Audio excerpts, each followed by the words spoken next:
Sveiki, tie, kas domitės asmeniniam konsultacijom, užsukite į mėnuliotaro.lt, ten rasit visą informaciją apie asmeninės konsultacijas.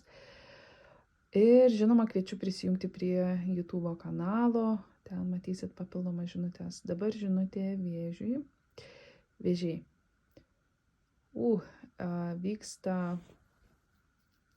tam tikras perėjimas iš vienos savo versijos į kitą, arba iš vieno gyvenimo sezono į kitą sezoną. Kai kurie iš jūsų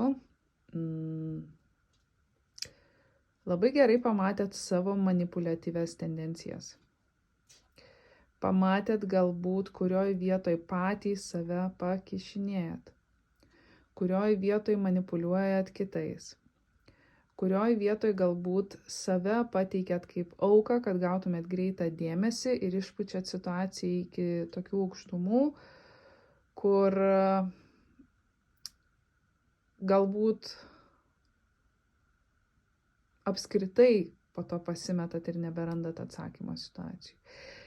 Tai gali būti ir kitas žmogus, ar ne, toksiškas, manipuliuojantis žmogus. Kai kurie iš jūsų galbūt, kai tik atsidurdavot prie to žmogaus, automatiškai jūsų visa realybė nusispalvindavo tamsiai. Ar ne, ir atrodydavo, kas čia su manim darosi.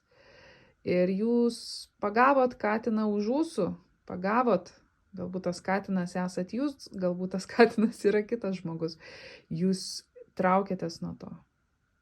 Ir tai vienas geriausių jūsų sprendimų. Todėl, kad į kur jūs judat, į ramybę. Ramybė, balansas, aišku žinojimas, kas jūs esat. Kai kurie iš jūsų esat per dosnūs, per atviri. Ir galbūt tai pamatėt, kad labai greitai pritraukėt vampyrus, ar ne, kurie mielai pasinaudos jumis. Kadangi tai pastebėjot, kadangi ėmėtės veiksmų, tai įveikti arba pasitraukti nuo to, ar ne, ir einat savirefleksijos keliu, sąmoningumo keliu, stebit save ir panašiai, jūsų laukia nauja pradžia. Ir ta nauja pradžia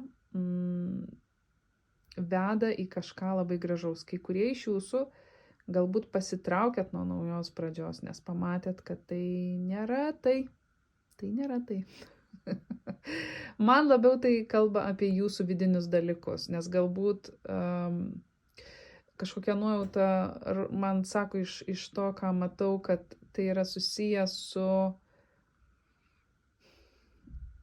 kai žmogus manipuliuoja savimi, jis manipuliuos kitais.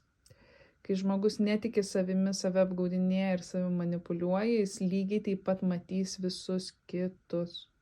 Ir galbūt kai kurie iš jūsų tai atradot, kad wow, pasaulis visgi nėra toksai, kokį aš jį projektavau, ar ne? Laikas yra eiti į pokyčius.